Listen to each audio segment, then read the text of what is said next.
You know, have you ever watched a massive protest or maybe a really high-stakes hunger strike unfolding on the evening news and just felt incredibly frustrated?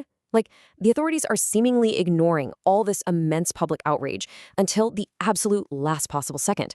You're seeing thousands of people in the streets. You're watching a striker's health literally deteriorate on live television. And the government? Well, they just seem to be sitting on their hands. It feels chaotic, doesn't it? Almost entirely negligent. But okay, let's dive into this for a second, because what looks like total government incompetence from the outside is actually, according to political science, a highly choreographed crisis management playbook. So that brings us to the fundamental question we're exploring in today's Explainer. Why exactly do governments ignore these protests right as they peak? Do the authorities just not care? Or is there actually a hidden, deeply calculated strategy at play when they're facing down massive crowds or high-profile hunger strikes? Well, as we'll see in the fascinating source material we're breaking down today, especially when we look at complex democracies, apathy is rarely the whole story here.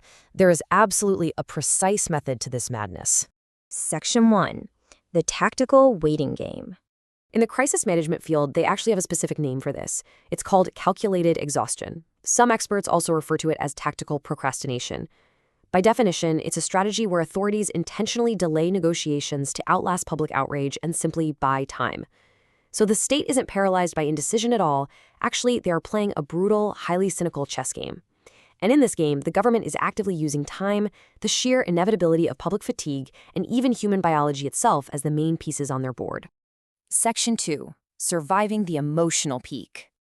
Right, so this phase of the playbook is all about how governments exploit a very fundamental, completely predictable rule of public psychology. And that rule is, high-intensity public anger is incredibly hard to sustain. Step 1 is the peak. At the very beginning of a strike, public emotions, relentless media coverage, and just sheer outrage are at their absolute maximum. The government knows that if they try to negotiate, or even crush the protest, right here, they're fighting against the strongest possible tide. Because of this, they intentionally trigger Step 2, the waiting game.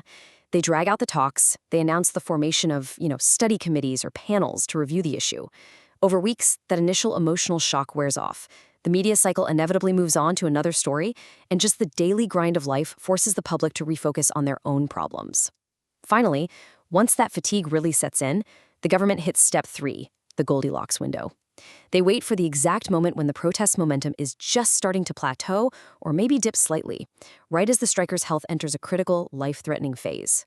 Section 3. The win-win illusion.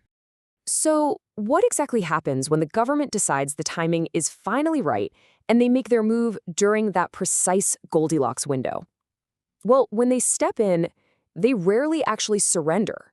They almost never give the striker 100% of their demands. No way. Instead, what they offer is a highly visible, emotionally satisfying compromise. The authorities craft this grand gesture that allows the striker to end their fast with their head held high, completely celebrated by their supporters as a hero who forced the mighty state to bend. I mean, it feels like a massive victory on television, but is it really?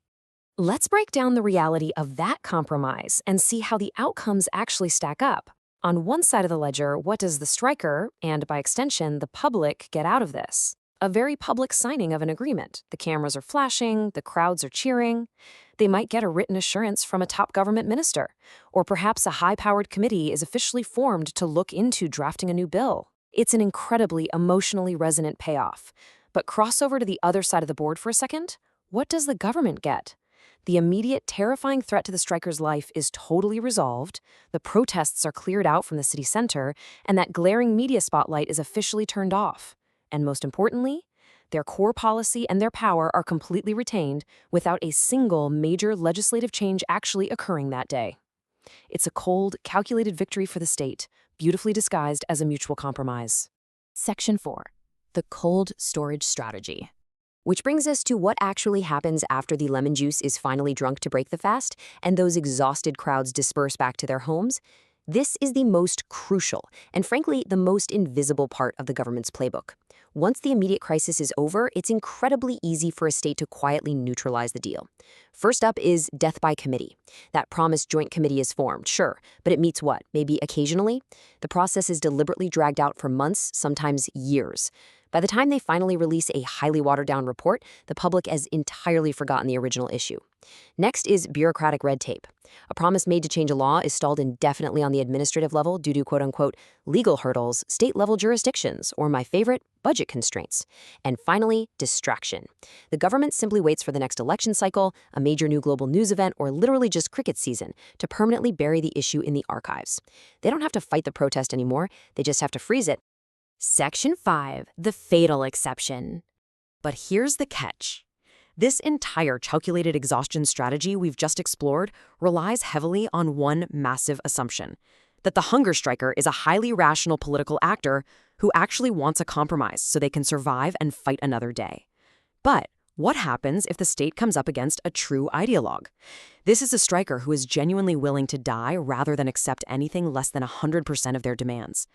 Against this rare type of person, the government's entire strategy of playing with time and biology completely breaks down.